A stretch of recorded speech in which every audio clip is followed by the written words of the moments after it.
우리 하나님 말씀 봉독합니다.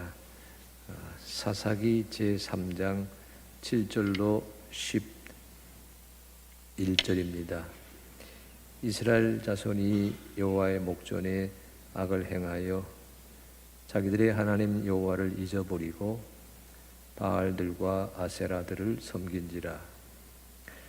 여호와께서 이스라엘에게 진노하사 그들을 메소포타미아 왕 구산 리사다임의 손에 파셨으므로 이스라엘 자손이 구산 리사다임을 8년 동안 섬겼더니 이스라엘 자손이 여호와께 부르짖음에 여호와께서 이스라엘 자손을 위하여 한 구원자를 세워 그들을 구원하게 하시니 그는 곧 갈렙의 아우 그나스의 아들 온니엘이라. 여호와의 영이 그에게 임하였으므로 그가 이스라엘의 사사가 되어 나가서 싸울 때에 여호와께서 메소포타미아 왕 구산 리사다임을 그의 손에 넘겨주시매 온니엘의 손이 구산 리사다임을 이기니라. 그 땅이 평온한 지 40년에 그나스의 아들 온니엘이 죽었더라. 아멘. 오늘 우리 비대면으로 모이는 우리 7월 세 번째 주일 아침 사사기 말씀의 세계에 들어서서 내 삶의 제목을 붙인다면 그것은 무엇이 될까? 이런 주제로 오늘 본문의 세계에 함께 동참하기를 원합니다.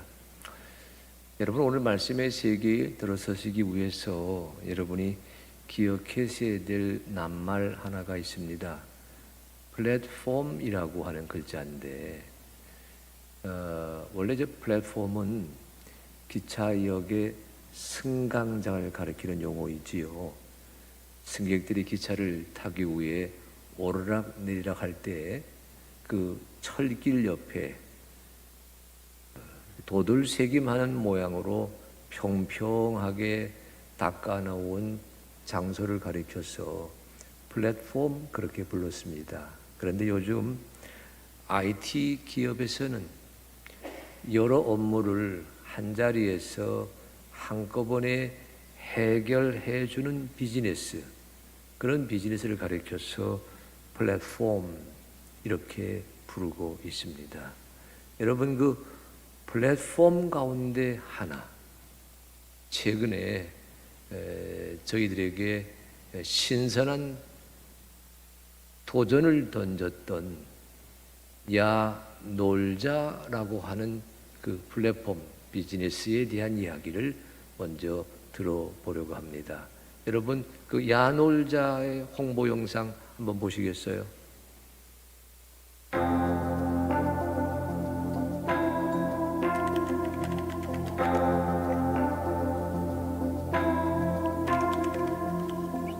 I guess he just missed all the signals. His goddamn heart just beat too fast.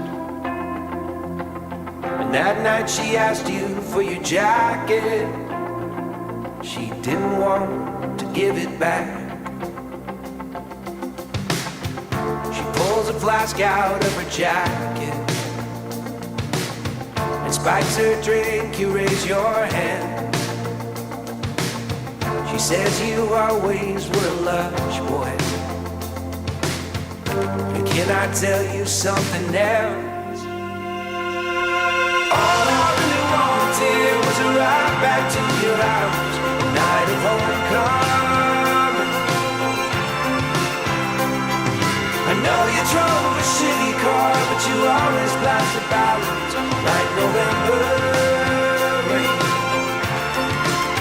I saw our storm-soaked shirts pulled over our heads, and the dashboard lights drawing our silhouettes. All I really wanted was a ride back to your house, a night of homecoming.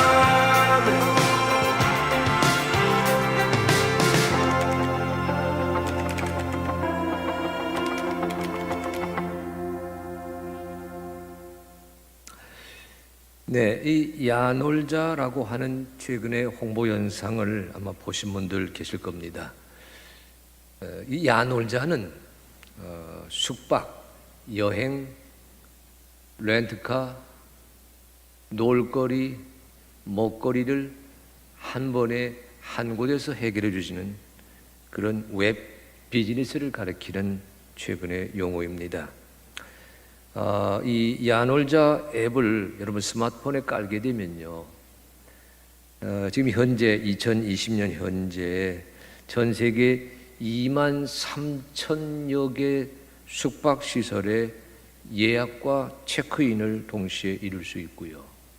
단순히 예약과 체크인만 그 자리에서 하는 것이 아니라 여러분 렌트카, 먹을 것, 볼 것, 놀 것, 그 모든 것을 한 번에 한 자리에서 해결해 주는 소프트웨어를 공급하고 있으면서 현재 우리나라에서 1,500만 명이 이용하는 국민 레저업으로 부상하였습니다.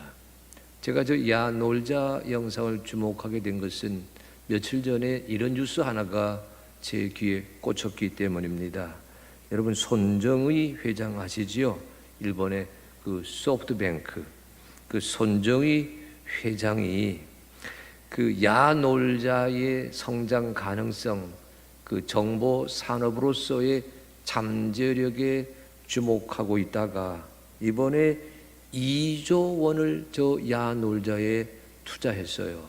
그러면서 야놀자의 지분 25%를 확보하였다라는 소식이 날라왔습니다. 여러분 손정희 회장이 함께하게 되면서 일약 저 야놀자라고 하는 플랫폼 비즈니스는 그 회사 가치가 10조 원에 도달하게 되는, 요즘 우리가 하는 말로 하게 되면 대박을 친 비즈니스에 해당이 됩니다. 제가 저 야놀자를 살펴보면서 깜짝 놀란 것은 저 야놀자의 창업자 이수진이라는 사람, 이런 인물입니다. 저 이수진이라고 하는 사람이 요즘 우리가 쓰고 있는 말로 하게 되면 흑수저 신화에 해당되는 주인공입니다. 그 사실에 깜짝 놀랐어요. 사석에서 저 이수진 대표는 자기가 제일 잘하는 것, 그거는 침대 시트 까는 것이다. 늘 그렇게 이야기한다고 합니다. 4살 때 아버지가 돌아가셨어요. 6살 때 어머니가 재혼하시면서 할머니 밑에서 성장했습니다. 중학교 1학년 때 할머니가 돌아가시게 되자 친척 집을 전전하게 되거든요. 어렵사리 전문대를 졸업하는데 지방 전문대를 졸업하고서 이렇게 저렇게 모은 돈을 주식에 투자했다가 한 번에 날려버리는 쓴 경험을 갖게 됩니다. 그러면서 저는 숙식이 해결되는 일자리를 찾아다녔어요. 그러다가 모텔 청소부로 취직하였습니다. 모텔을 열심히 청소했어요. 모텔의 침대 시트를 아침마다 바꿔 주었습니다. 그 모텔이라고 하는 어찌 보게 되면 우리 사회에서 좀 부도덕하게 여겨지는 음지에 있는 숙박시설, 거기에서 일하게 되면서 저가 눈으로 보고 귀로 듣고 손으로 체험한 모텔 이야기를 2004년 온라인 커뮤니티에 방을 하나 만들어서 올렸습니다. 이 수준의 모텔 이야기가 사람들의 입소문을 타게 되면서 가입자 수가 1년여 지나게 되면서 1만 명에 도달하게 되자 자연스럽게 그 이 수준의 모텔 이야기는 모텔 관련 구직 또 구인하는 그 정보가 오가는 플랫폼 구실을 하게 되었습니다. 그 인연으로 2005년도에 모텔 관련 인터넷 카페를 인수하게 되면서 신개념의 모텔을 우리에게 소개하기 시작했어요. 그것이 여러분 2011년에 출발한 야놀자라고 하는 웹 비즈니스입니다. 여러분 지금 10년 정도 지났는데요, 이 야놀자는요, 2019년 자료를 보니까 글로벌 브랜드 역량, 고객가치, 호텔 예약 서비스 부문에서 모두 1위에 선정되는 놀라운 업적을 이루고 있더라고요. 아버지를 여의고 홀로 계신 어머니도 재혼해서 떠나버리고 난 비어있는 자리, 버림받은 자리에서 어렵사리 커갔던 한 청년이 자기에게 주어진 청소하며 일하고 일하며 자고 자면서 먹을 수 있었던 그 모텔 청소부 생활을 기반으로 삼아서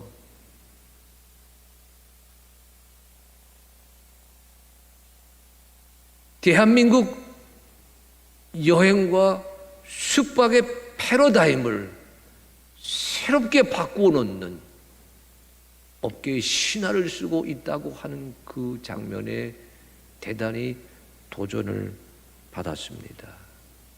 모텔 하게 되면 왠지 부도덕한 선입관이 깔려 있는데 그런 모텔, 그 모텔을 여러분 한국형 호텔을 뜻하는 코텔로 부르자 그랬어요.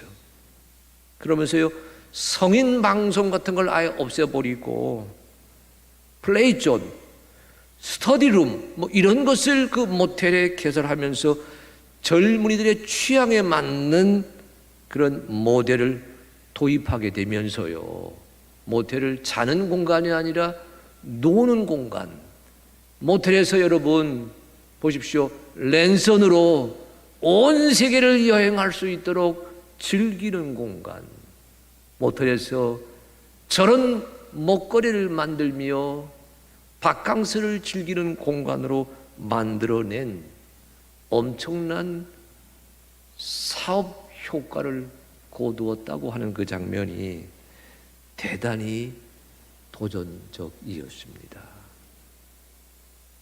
그는 흑수저이었습니다. 최근 우리나라에서는 여러분 흑수저 신화를 쓴 사람들이 서로 어울리는 동아리가 있다 그래요.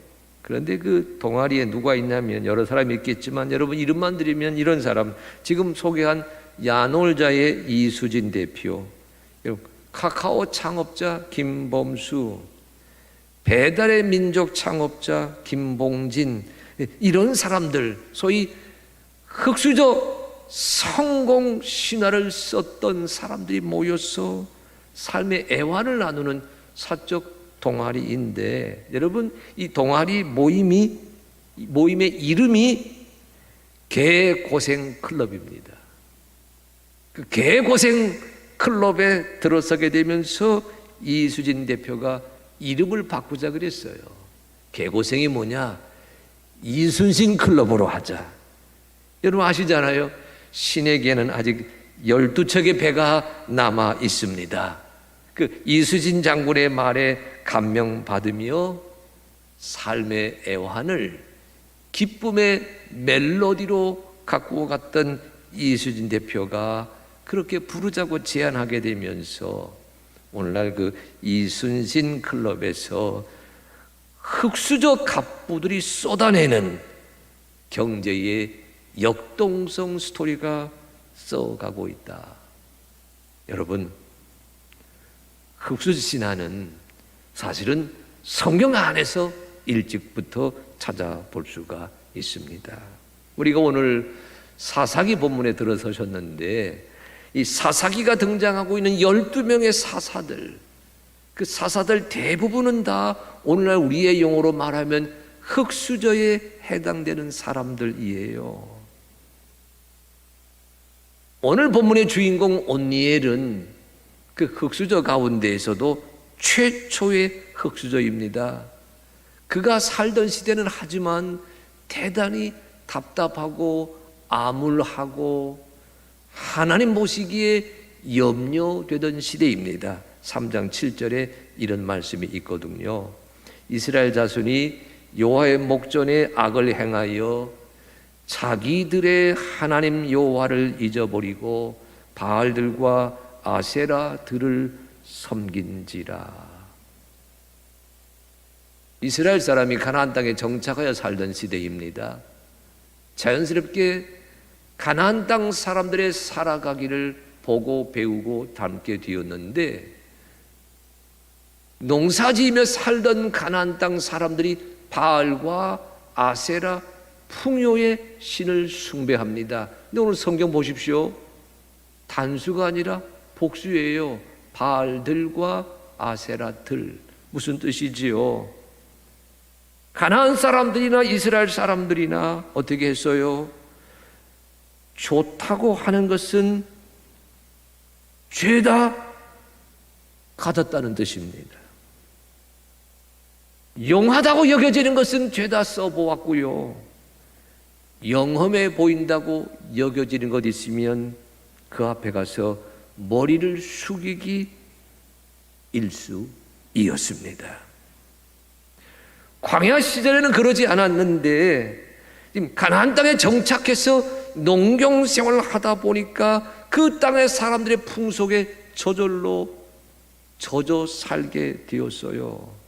그러다 보니까 무슨 일이 벌어지느냐? 하나님을 잊어버리면서 자기들이 하나님의 백성 이스라엘이라고 하는 정체성도 잊어버리고 이스라엘은 이름마저 망각해 버리고 말았습니다. 무슨 시대가 펼쳐지게 되지요? 그래서 사사기 3장 8절에는 이런 시대가 펼쳐진다고 성경이 고발합니다. 여호와께서 이스라엘에게 진노하사 그들을 메소포타미아 왕 구산 리사다임의 손에 파셨으므로 이스라엘 자손이 구산 리사다임을 8년 동안 섬겼더니, 지금 사사기 말씀은 하나님 시각에서 역사의 흐름을 재고 달아보고 있지만 이 말을 뒤집어서 읽어봅니다. 여러분, 구산 리사다임이 다스리던 시절 이스라엘 자손은 메소포타미아 왕의 그 방식대로 살아갈 수밖에 없었다, 그런 지적이 되거든요. 여러분, 메소포타미아는 여러분 아시는 것처럼 유프라테스 강과 티그리스 강 두 강이 만나 어우러지고 있는 평야지대입니다. 그런데 그 메소포타미아의 구산 리사다임이 서쪽으로 진출해서 저 지중해 해안에 닿는 가나안까지 영토를 넓혔거든요. 다시 말해서 저 가나안 땅에서 티그리스 유프라데스에 이르는 그 넓은 지역이 구산 리사다임이 지배하고 리사다임을 따르는 그런 영토가 되었다, 그런 시절이 되었다, 그런 지적이거든요. 여러분, 여기 리사다임이라고 하는 그 말은 구산을 표현하고 있는 형용사 역할을 하는데, 리사다임은 말 그대로 읽으면 두 배로 악하다, 그런 뜻이에요. 두 배로 악한 구산, 이 말은 이렇게 이해하시면 됩니다. 악할 뿐만 아니라 교활하다, 그런 뜻이지요. 교활할 뿐만 아니라 물질 만능에 매여 살았다, 그런 뜻이 됩니다. 눌려 살렸습니다. 눌려 살아야 되었어요. 눌려 살지 아니하면 생존할 수 없었던 그 시대가 온니엘이라고 하는 사사가 등장하던 때였다. 오늘 성경 본문의 초장은 그런 시대적인 배경을 우리에게 펼쳐 보이고 있습니다. 그런데 아실 것은 여러분, 이렇게 답답한 시대, 이렇게 암울한 시대, 이렇게 물질이 앞서지 정신을 잃어버렸습니다. 몸을 앞서지 마음을 내팽겨쳤습니다.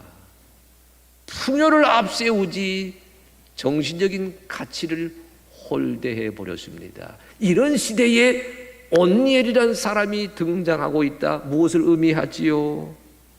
온니엘은 그 시대 정신에 하나님이 보시기에 옳다고 여겨지지 아니하면 따르지를 않았습니다. 많은 사람이 맹종하고 추종하는 바알들과 아세라들을 온니엘은 하나님이 보시기에 온전치 못하다고 여겨져서 추정하지 않았습니다. 무슨 뜻이지요? 온니엘이라고 하는 사람은 그 시대를 거슬러 살 줄 알았던 인물이었다. 제가 여러 해 전에 밴쿠버 집회를 갔던 적이 있습니다.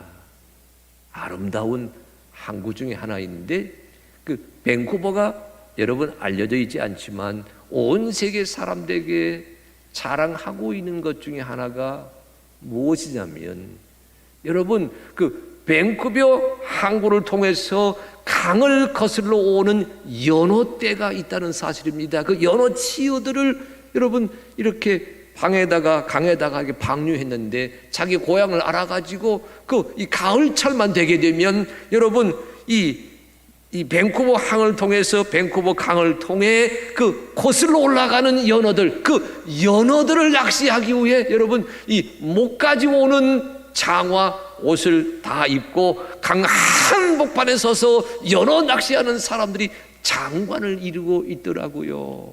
박물관이 있었습니다. 아니 눈에 보이는 기념관이 있었습니다. 연어가 어떻게 물길을 거슬러서 상류까지 올라가는지를 잘 살려서 관광객에게 보여주고 있는데 제가 들어가 봤을 때 정말 연어가 거센 물길을 거슬러 올라가고 있고 폭포 같은 물을 점프해서 올라가는 모습을 눈에 보여주고 있더군요. 그때 배운 것, 살아있으면 거슬러 올라갈 수 있다. 온니엘은 살아있는 사람이었습니다. 그는 암울하고 답답하고 엉망진창이었던 시대를 거슬러 올라가면서 하나님의 사람다운 기계를 간직하며 살았던 한 젊은이였다고 하는 것을 오늘 사사기에서 만나게 되는 온니엘을 통해서 여러분 제일 먼저 귀담아 듣게 되시기를 바랍니다. 그런 온니엘에 대한 얘기가 사실은요 성경 안에 3번 나오고 있어요. 여호수아서 15장에 한번 나오고 사사기 1장에 나오고 오늘 본문으로 삼은 사사기 3장에 나오고 다른 이야기를 쭉 전개해 가다가 갈렙에 대한 이야기를 전개해 가다가 간헐적으로 갈렙의 아우 그나스의 아들 온니엘을 소개하는 장면이 3번 나오고 있습니다. 말씀이 쭉 이어지는 게 아니고요 토막글 형태로 3번 반복이 됩니다. 이렇게 처음 소개되거든요. 사사기에서는 사사기 1장 12절입니다. 갈렙이 말하기를 기럇 세벨을 쳐서 그것을 점령하는 자에게는 내 딸 악사를 아내로 주리라. 이 갈렙의 제안과 함께 온니엘이 등장하거든요. 여러분 아시는 것처럼 갈렙은 여러분 유다 사람들이 헤브론을 다 장악하고 난 다음에 그 헤브론 산지를 여러분 갈렙의 몫으로 떼어주게 되었다 그렇게 기억하고 있지 않습니까? 근데 갈렙이 가보니까 그 헤브론 산지에 들어서 보니까 헤브론에서 남서쪽으로 떨어져 있는 작은 마을 기럇 세벨이라고 하는 곳까지 마저 정복해야 마을이 마을 구실을 할 수 있겠다 판단했거든요. 그래서 헤브론에 들어선 갈렙이 주변 사람들에게 이렇게 외쳤습니다. 기럇 세벨을 쳐서 그것을 점령하는 자에게는 내 딸 악사를 아내로 주리라. 이 갈렙의 제안에 선뜻 나섰던 젊은이가 있었는데 그 젊은이가 갈렙의 아우 그나스의 아들 온니엘입니다. 저는 여러분 선뜻 나섰다, 용감한 청년이다, 성경은 그렇게 쓰고 있는데 이 장면을 여러분 곰곰이 묵상해 보았어요. 모두가 다 같이 바알들과 아세라들을 섬긴다. 뭘 의미합니까? 그 땅에 살던 이스라엘 사람들은요 할 수만 있으면 가나안 여인, 가나안 남자들과 혼인하면서 그 땅에 빨리 적응하고 그 땅에 빨리 토착화 되어 나름대로 삶의 성공 신화를 쓰고 싶어 했습니다. 그런데 무슨 소리가 들렸어요? 갈렙의 딸, 유다 자손 갈렙의 딸을 아내로 맞이할 수 있는 기회가 생겼다. 그런데 그 기회가 어떤 기회예요? 저 눈앞에 보이는 기랴세배를 쳐서 점령하는 자에게 그런 기회를 주도록 하겠다. 선뜻 나섰거든요. 온니엘이. 저는 이 온니엘의 모습을 이렇게 책임질하려고 합니다. 그는 문제를 문제라 부르지 아니하고 과제라고 불렀습니다. 그 과제를 풀고자 용감하게 나섰습니다. 문제 앞에 맞설 줄 알았습니다. 과제 앞에 나설 줄 알았습니다. 숙제 앞에서 물러서지 않았습니다. 단순히 용감했다가 아니에요. 위기를 여러분 아시는 말로 하게 되면 기회로 삼았던 주인공입니다. 문제를 문제라 부르지 아니하고 과제라 부릅니다. 과제라 부르지 아니고 숙제라 부르게 되면서 당당히 나서고 당당히 맞서고 당당히 물러서지 아니하게 되면서 온니엘이라는 사람은 갈렙의 딸 지혜로운 여자 악사를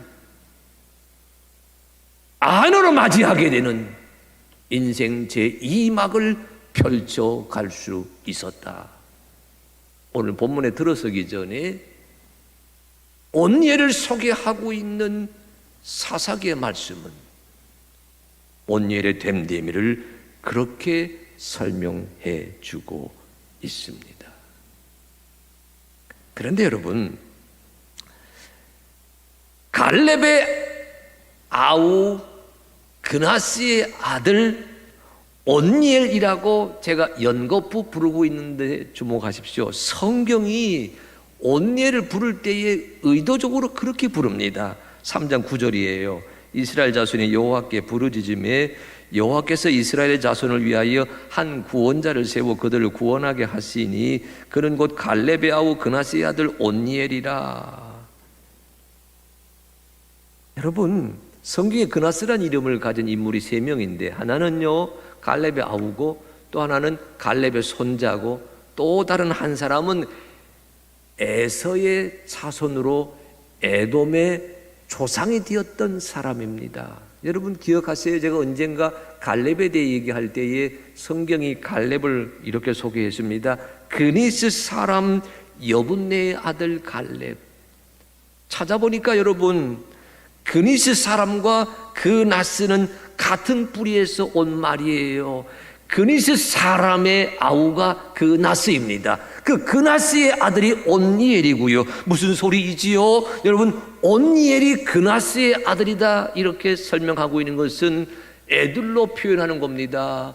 온니엘은 따져보면, 혈통상으로 따져보면, 족보상으로 따져보면 그는 유다 자손의 정식 member는 아니었습니다.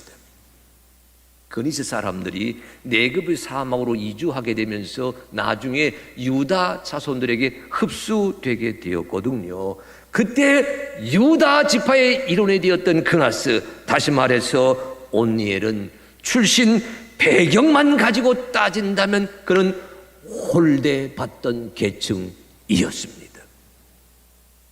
그래서 성경은 온니엘을 소개할 때마다 갈렙의 아우 그나스의 아들 온니엘 이렇게 시종일관 표현하고 있습니다. 시대를 거슬러 살았을 뿐만 아니라 문제를 과제로 맞이하면서 인생 제2막을 펼쳐갔을 뿐만 아니라 그는 따져보게 되면 홀대받는 계층에 속하던 그런 인물이었다. 아무도 그를 주목해 보지 않았습니다. 그런데 여러분, 제가 이 온니엘 얘기가 성경에 3번 나온다, 간헐적으로 3번 나온다 그리 말하지 않았어요. 여호수아 15장과 사사기 1장과 오늘 보면 사사기 3장 간헐적으로 3번 나옵니다. 제가 말씀 준비하면서 많이 기도했어요. 많이 묵상했어요. 왜 이 온니엘이라는 사람 얘기가 3번씩이나 성경 안에 소개되고 있습니까? 게다가 오늘 본문 말고 온니엘을 소개하는 대목, 온니엘의 사사로운 인생을 소개하는 대목, 온니엘이 그 안에 악사를 맞이하는 얘기는 토시 하나 틀리지 아니하고 똑같은 스토리가 두 번 반복되거든요. 왜 이렇게 똑같은 얘기가 두 번 반복됩니까? 제 마음에 들려진 깨달음은 이런 것이었습니다. 세상은 그를 주목하지 않았습니다. 배경을 가지고 따지면 그런 주목받을 만한 인물이 되지 못했습니다. 시대의 조류에 어울려 사는 사람들의 시각에서는 저는 마이너리티, 우리와 상관없는 사람이었습니다. 그랬던 온니엘을 우리 하나님은 두 번씩, 아니 세 번씩이나 주목해서 살피고 계시거든요. 이 온니엘 얘기가 여러 번 반복된다고 하는 것은 무엇을 의미하고 있습니까? 세상이 잊어버리고 있는 사람을 하나님은 못내 기억하고 계신다. 세상은 대수롭지 않게 여기는 사람을 하나님은 눈여겨보고 계신다. 그러면서 여러분, 온니엘 인생의 제3막이 펼쳐지게 됩니다. 그 말씀이 3장 9절이에요. 여러분, 유튜브 영상 앞에 계시는 사랑하는 성도 여러분, 우리 지금 3부 영상, 3부 예배 때 이 주요 채팅창에 2부 예배보다 훨씬 적은 사람이 들어와 계시는데, 여러분 사사기 3장 9절 다 같이 한번 읽어보시기 바랍니다. 자, 시작.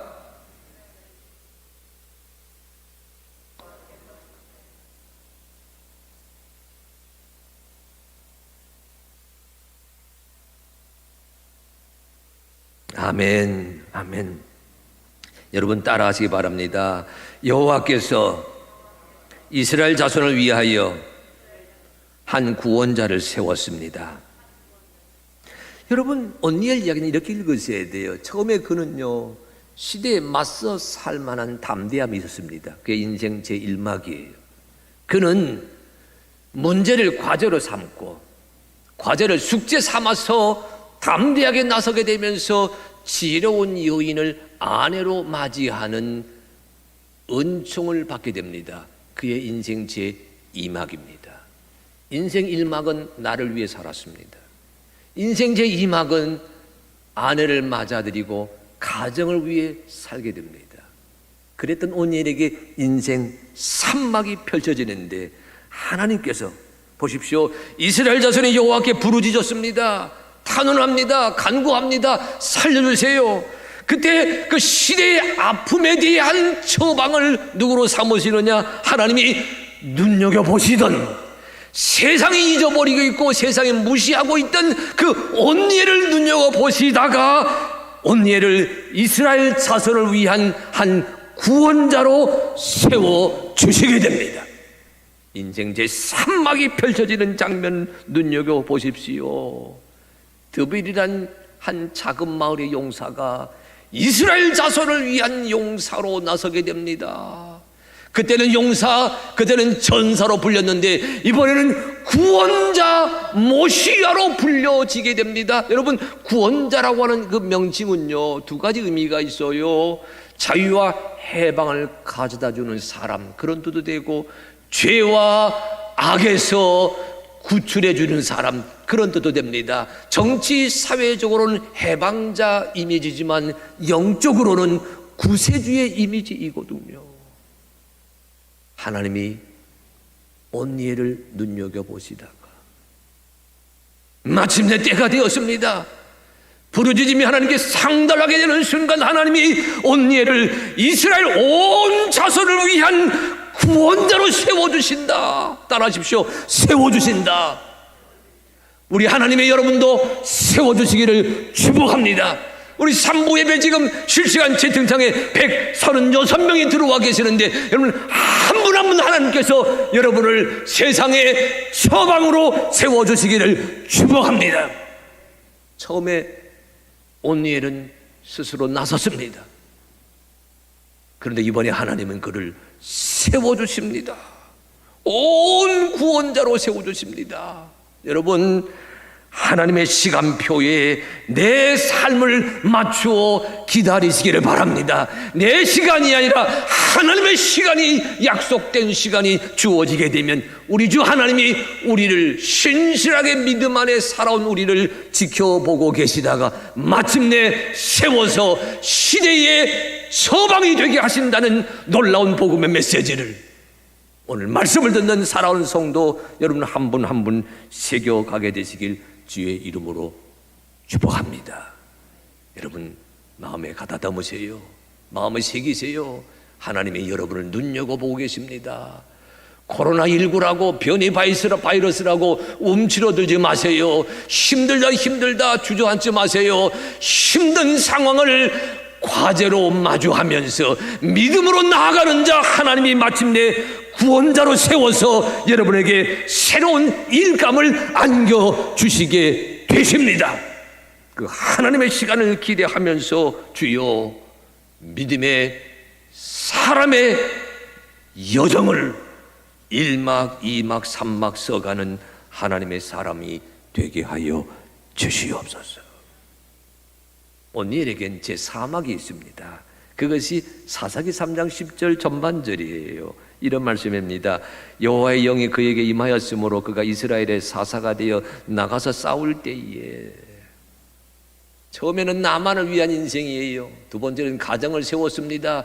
세 번째는 온 이스라엘 앞에 구원자로 나서게 됩니다. 그런데 네 번째는 이렇게 시작이 돼요. 따라하십시오. 여호와의 영이 그에게 임하였으므로. 여러분 유튜브 영상 앞에서 따라하십시오. 여호와의 영이 우리에게 임하십니다. 다시 합니다. 여호와의 영이 나에게 임하십니다. 아멘. 권사님의 손을 왜 안 따라서 하세요? 손도 따라서 하셔야지. 다시 합니다. 여호와의 영이 나에게 임하십니다. 아멘. 그래서 인생 사막이 어떻게 변해요? 그가 사사가 되어서 나와 싸우게 된다. 사사가 되어 나와 싸우게 된다. 온니엘이라고 하는 이름씨에 주목해 보실 필요가 있습니다. 우리 성경에서 온니엘 하게 되는데요, 이 온니엘의 뜻이 무엇일까? 여러분, 온니엘은 오트니엘 이렇게 부르자고 제가 새벽 기도할 때 말씀하지 않았습니까? 그런데 이 오트니라고 하는 낱말은요, 잘 새겨 읽으셔야 돼요. 왜냐하면 성경에서는 히브리어 알파벳 자음 가운데 여러분 아인이라고 하는 자음이 있고 알렙이란 자음이 있어요. 아인과 알렙은 다 묵음, 소리가 나지 않습니다. 어떤 글자가 어떤 모음이 첨부되냐에 따라서 소리를 내거든요. 그래서 여러분 생김새는 다르지만 소리는 같이 낼 수가 있어요. 그런데 여러분 성경에 기록되어 있는 온니엘은 오트니엘, 저 아인으로 시작이 된 온니엘입니다. 그런데 그 오트니엘을 알렙으로 시작되는 온니엘로 읽으면 뜻이 달라져요. 이런 글자이거든요. 오트니엘로 쓰여 있지만 그걸 오트니엘 아래 온니엘을 읽게 되면 무슨 뜻이 되느냐? 하나님이 나의 힘이시다, 그런 뜻이 돼요. 오트니라고 하는 글자가 나의 힘, 엘은 하나님, 나의 힘은 하나님이시다. 제가 새벽에 그래서 여러분 온니엘 하나님이 나의 힘이시다 그리 설명하지 않았어요. 그런데 여러분 새벽 시간에는 거기까지밖에 말씀 못 드렸지만 오늘 하나 더 하셔야 됩니다. 보십시오. 의도적으로 온니엘의 철자법은 틀리게 쓰여져 있습니다. 아래 오트니엘로 쓰여져 있어야 하나님의 나의 힘이시다 이렇게 고백할 수 있는데 성경에 쓰여 있기는 위에 온니엘, 오트니엘로 쓰여져 있어요. 저렇게만 읽게 되면 무슨 뜻인지 알 수가 없거든요. 저는 저 대목을 묵상하면서 크게 은혜 받았습니다. 철자법은 틀렸지만 철자법은 맞추질 못했어요. 문법에서는 어긋났습니다. 하지만 하나님의 영이 임하시게 되면서 그는 뭐예요? 사사가 되어 쓰임받게 되었다. 저는 2부 예배하는 시간에 이 말씀을 이렇게 바꾸어 시기작을 했습니다. 한번 따라하시기 바랍니다. 세상의 문법이 아니라 하나님의 문법에 조율되게 하시옵소서. 세상의 문법이 아니라 하나님의 문법이 소중합니다. 살다 보게 되면 우리도 어긋날 때가 있잖아요. 틀릴 때가 있잖아요. 모자랄 때가 있어요. 온니엘의 이름씨가 철자법상에서는 틀렸다고 하는 게 그런 의미지 않습니까? 하지만 성경이 무엇을 말하려고 해요? 여호와의 영이 그에게 임하게 되면서 사람의 눈으로 보기에는 모자라지만, 부족해 보이지만, 어긋났지만, 철자법 맞추지 못했지만 하나님의 영이 임하게 되면서 이제 그가 이스라엘의 사사가 되어서 시대의 문제를 해결하는 하나님의 사람으로 쓰임받게 되었다. 오 주여, 오늘 삼보 예배 드리시는 사랑하는 성도들, 우리 하늘빛 교회 사랑하는 성도들, 저들에게 하나님의 영에 충만한 자 되는 감격과 감동을 누리게 하여 주시옵소서. 저들의 직장에서, 저들의 일터에서, 저들의 삶의 자리에서 하나님의 은혜로 성공한다는 신화를 써가는 이 시대의 온니엘이 되게 하여 주시옵소서. 그 다짐을 이루어가는 복된 역사가 여러분 한 분 한 분에게 있게 되시기를 주의 이름으로 축복합니다. 그래서 여러분 무슨 일이 펼쳐지느냐? 사사기 3장 10절 후반절에 이런 말씀이 있어요. 여호와께서 메소포타미아 왕 구산 리사다임을 그의 손에 넘겨주심에 온니엘의 손이 구산 리사다임을 이기니라. 아멘. 온니엘 인생의 제 5막입니다. 따라하십시오. 그의 손이 세상을 이기니라. 따라하십시오. 믿음이 세상을 이깁니다. 따라하십시오. 소망이 세상을 이깁니다. 따라하십시오. 사랑이, 십자가의 사랑이 세상의 공포를 이깁니다. 아멘. 여호와의 영이 그에게 임하게 되면서 하나님이 세상의 문제를 누구의 손에 맡겨주세요? 온니엘의 손에 맡겨주셨습니다. 이런 인생 제5막의 은혜를 경험하는 그리스도인 되시기를 주의 이름으로 축복합니다. 숨어 계시지 마세요. 좌절하지 마세요. 6시 이후에 식당 문 열지 못한다고 두려워하지 마세요. 믿음이 여러분을 이기도록 여러분의 손에 세상의 모든 것을 맡겨주고 계시는 하나님의 섭리 체험하게 될 줄로 분명히 믿습니다. 그 결과가 이런 말씀이에요. 사사기 3장 11절 그 땅이 평온한 지 40년에 그나스의 아들 온니엘이 죽었더라.